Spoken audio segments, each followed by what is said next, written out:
नारायण नारायण। ओम नमः शिवाय नमः। ओम नमः शिवाय। प्रणाम भृंगी महाराज। शिवाय। क्षमा करें देवऋषि, मुझे आपके आने का आभास ही नहीं हुआ। प्रणाम तो मुझे करना चाहिए। प्रणाम। नारायण नारायण। भृंगी महाराज, आज आपके साथी शिवगण कहाँ हैं? और शिवगण में प्रमुख नंदी महाराज भी नहीं दिखाई पड़ रहे। माता पार्वती कहाँ है? देवऋषि, माता पार्वती तो अपने पिता के घर हिमाचल गई हुई है। उनके न रहने से खिन्न शिवगण कैलाश की पहाड़ियों में तपस्या लीन हो गए हैं। नारायण नारायण। शिवगणों ने तब तक तपस्या करने का निश्चय कर लिया है जब तक माता लौट कर नहीं आती। ये क्या, नंदी महाराज भी शिवगणों के साथ?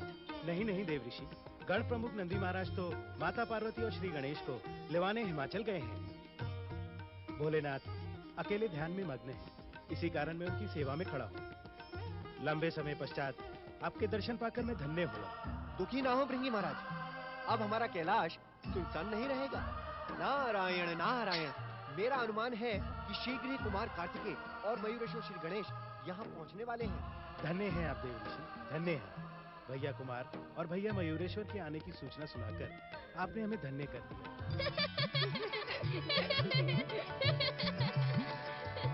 प्रणाम पिताश्री।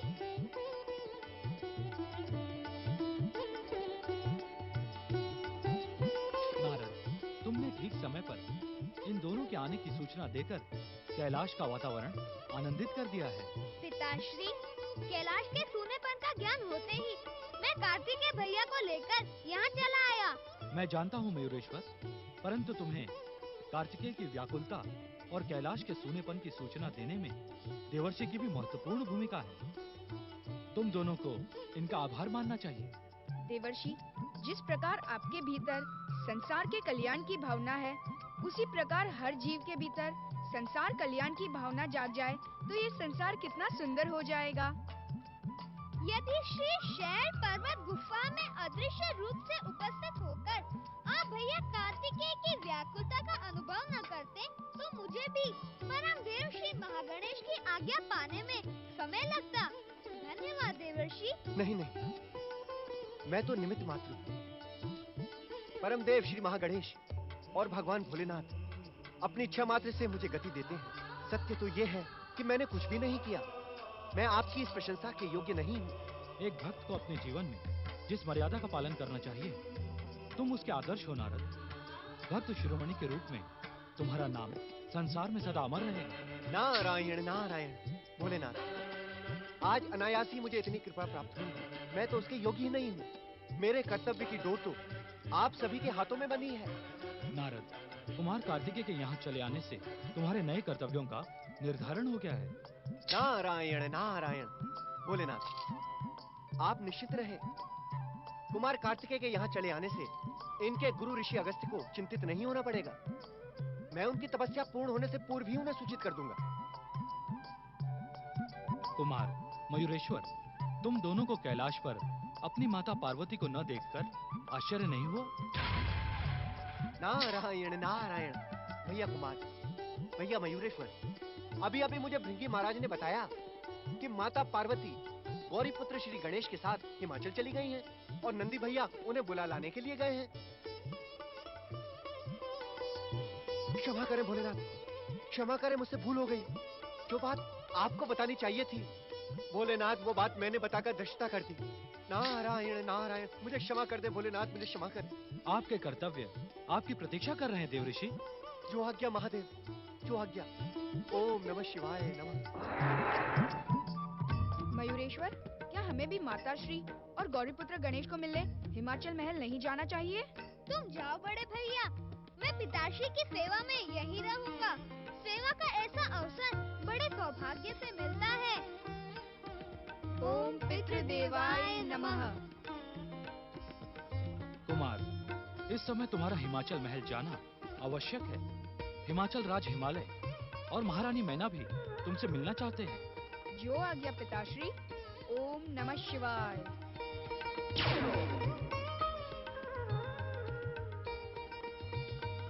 ओम नमः शिवाय।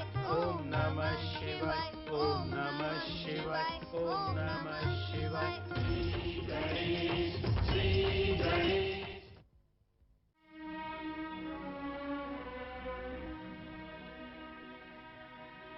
बात पर उदास क्यों हो गए नंदीश्वर? मैं जानती हूँ कि महादेव इन दिनों अधिकतर ध्यान में लीन रहते हैं।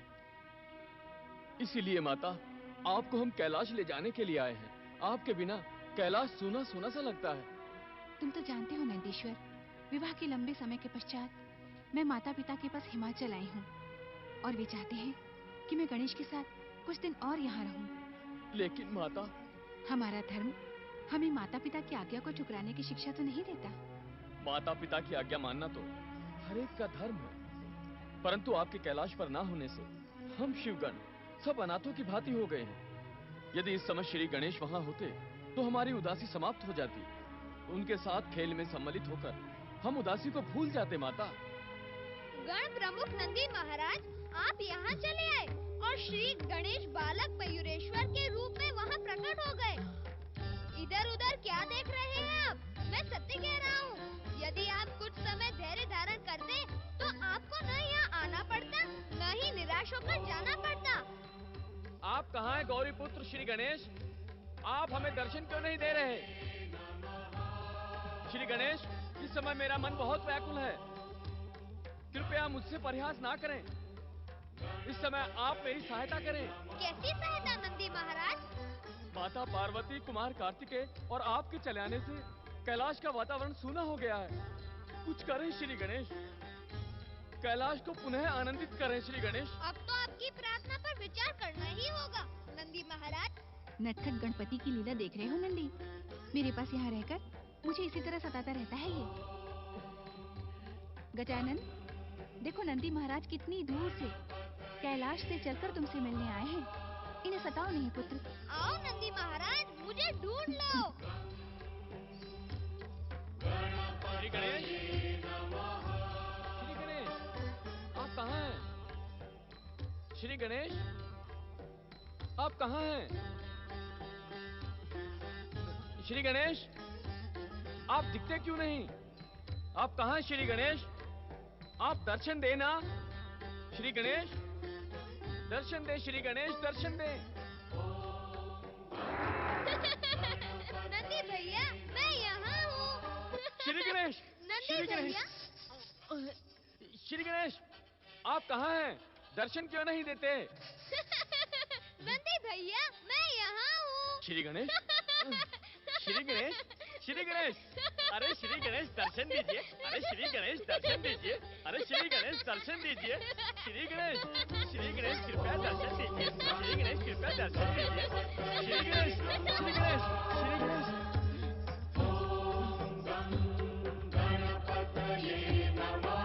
श्री गणेश, तू हमको मूर्ख बना गए।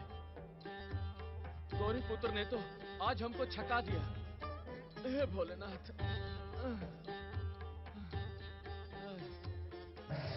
नंदी महाराज, मैं तुम्हारे इतने समीप हूँ, फिर भी तुम मेरे दर्शन नहीं कर पा रहे हो।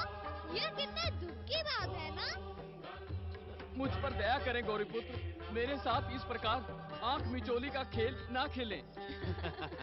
क्यों ना खेलें? जब आपने खेल प्रारंभ किया है तो अंत तक तो खेलना ही पड़ेगा। यह तो खेल का नियम है। मैं नियम वियम कुछ नहीं जानता, मुझे तो क्षमा करें और अपने दर्शन दें। कितने दिनों से आपकी मनमोहक छवि नहीं देखी मैंने। अब आप चिंता ना करें नंदी महाराज, आपकी सहायता के लिए मैं आ गया हूँ। अब आप जी भर के दर्शन कीजिएगा गौरी पुत्र गणेश के। आप कितने दयालु हैं कुमार। आपने मेरी निराशा को उत्साह में बदल दिया। आप दोनों के एक साथ दर्शन पाकर मेरा हिमाचल आना सफल हो गया। आप धन्य हैं। पुत्र कुमार कार्तिकेय,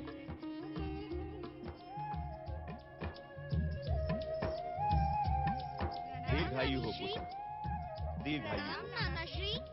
पुत्र कुमार कार्तिकेय, तुम्हें यहाँ बुलाने की कामना अभी तक अधूरी थी, किंतु शिव कृपा से वो स्वयं ही पूर्ण हो गई।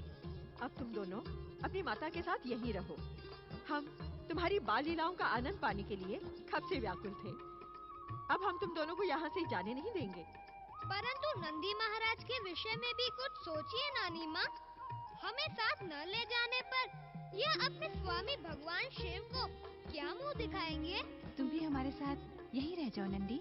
नहीं नहीं माता, यदि शीघ्र मैं कैलाश नहीं पहुंचा तो भोलेनाथ मुझ पर क्रोधित होंगे और उनके क्रोध से मेरी क्या दुर्दशा होगी ये तो आप जानती हैं ना माता।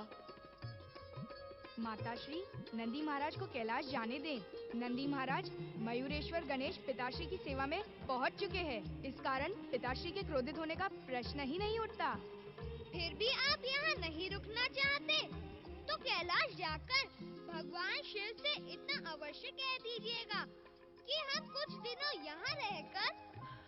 नहीं नहीं नंदी, भोलेनाथ से कहना कि हम इन तीनों को जब तक चाहेंगे तब तक अपने पास रखेंगे और फिर स्वयं इन्हें लेकर उनकी सेवा में उपस्थित हो जाएंगे। मैं तुम्हारे मन की स्थिति समझता हूँ नंदीश्वर। इन बालकों से एक क्षण के लिए दूर रहना असंभव है, परंतु क्या तुम हमें इस आयु में अपने नातियों का मुख देखकर सुखी देखना नहीं चाहते? नहीं नहीं महाराज, आपका तो इन पर हमसे अधिक अधिकार है। प्रश्न अधिकार का नहीं है नंदीश्वर, प्रश्न स्नेह का है।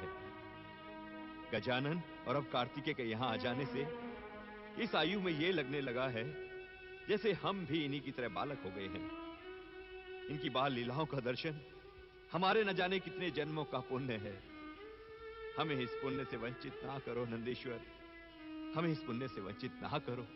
महाराज, आप हमें आज्ञा दें, आपकी जो इच्छा होगी वही हम करेंगे।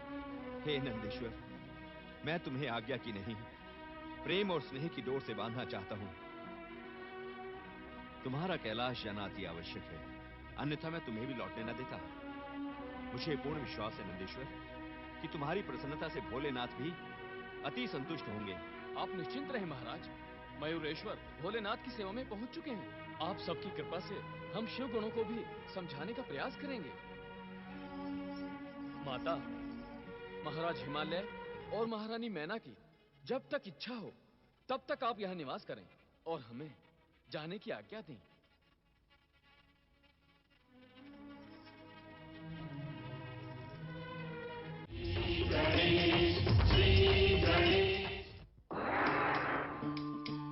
नारायण नारायण, ओम नमः शिवाय, ओम श्री महागणेशाय नमः। लगता है महर्षि अगस्त की तपस्या पूर्ण नहीं हुई। उनकी तपस्या में बाधा डालना उचित नहीं होगा नारद। अतः यहीं रहकर प्रतीक्षा करनी होगी। नारायण नारायण। प्रणाम महर्षि, आपके दर्शन पाकर मैं धन्य हुआ। देवर्षि, आप यहाँ? नारायण नारायण। ऋषिवर, आपने चतुर्मास प्रारंभ होने से पूर्व ही अपना आश्रम बदल लिया और उसकी सूचना देना भी मुझे उचित नहीं समझा। देवर्षि, आपको सूचना देने की क्या आवश्यकता है? आप तो संसार के सूचना तंत्र हैं। जहाँ रवि की किरणें नहीं पहुँच पाती वहाँ आपका कवि हृदय पहुँच जाता है। नारायण नारायण।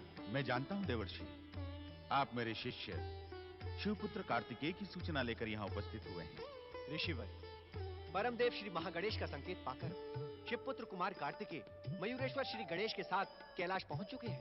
कैलाश नहीं देवर्षि, कार्तिकेय शिव आज्ञा से अपनी माता पार्वती की सेवा में हिमाचल राज्य में है। नारायण नारायण। अर्थात सूचना तंत्र को ही सूचना का ज्ञान नहीं है। यह भी तो संभव हो सकता है देवर्षि कि संसार के सूचना तंत्र ने कार्तिकेय की सूचना को महत्वपूर्ण ही ना समझा हो। ऋषिवर, यदि आपको सभी सूचनाओं का ज्ञान है तो फिर मुझे आज्ञा दें। ऋषिवर, आपने मुझे आज्ञा नहीं दी। मैं जानता हूं देवर्षि, ऋषि समाज में त्रिदेवों और परमदेव श्री महागणेश की सबसे अधिक कृपा आपको ही प्राप्त है। मैं कुमार कार्तिकेय को लेकर चिंतित हूं। आपसे कुछ विचार विमर्श करना चाहता हूं। नारायण नारायण। मुझसे विचार विमर्श? ऋषिवर, मैं इसके योग्य कहां हूं? देवर्षि, जिस प्रकार वृक्ष को ज्ञान नहीं होता कि उसके फल कितने मीठे हैं, नदी को ज्ञात नहीं होता कि उसका जल कितना स्वच्छ है, उसी प्रकार आपको अपने ज्ञान का ज्ञान नहीं है, परंतु मैं आपके ज्ञान का आदर करता हूं, आपकी भक्ति की सराहना करता हूं। त्रिदेवों की इतनी निकटता भी आपके भीतर कभी अहंकार का कारण नहीं बनती। नारायण नारायण। ऋषिवर, यदि आप मेरी इतनी प्रशंसा करेंगे तो वास्तव में मुझे अहंकार अपना ग्रास बना लेगा।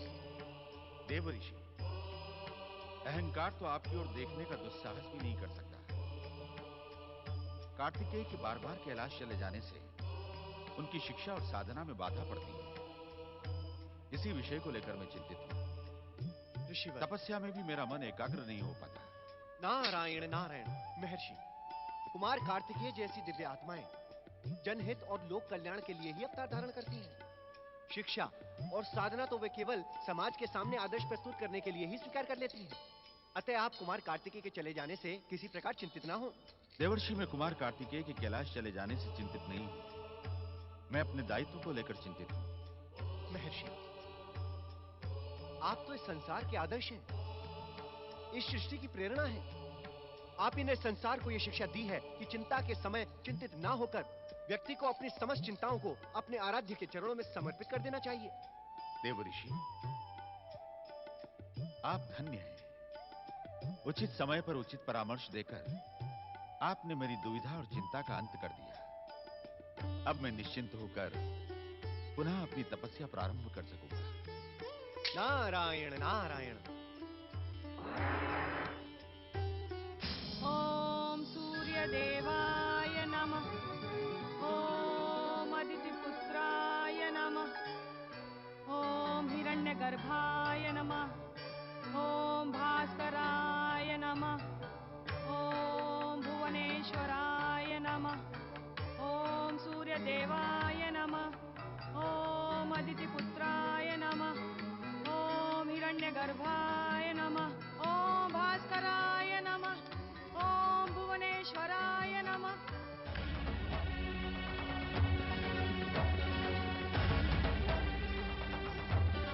मेरे आराध्य भगवान सूर्यदेव, क्या आप मेरी तपस्या को कृपा प्रदान नहीं करना चाहते? क्या आप इसी प्रकार मेरी उपेक्षा करते रहेंगे? क्या मैं ये मान लूं आपकी तपस्या करना मेरी भूल थी? सूर्यदेव, शीघ्र दर्शन दे सूर्यदेव, अन्यथा इसी क्षण मैं अपने प्राण त्याग करके आपका नाम कलंकित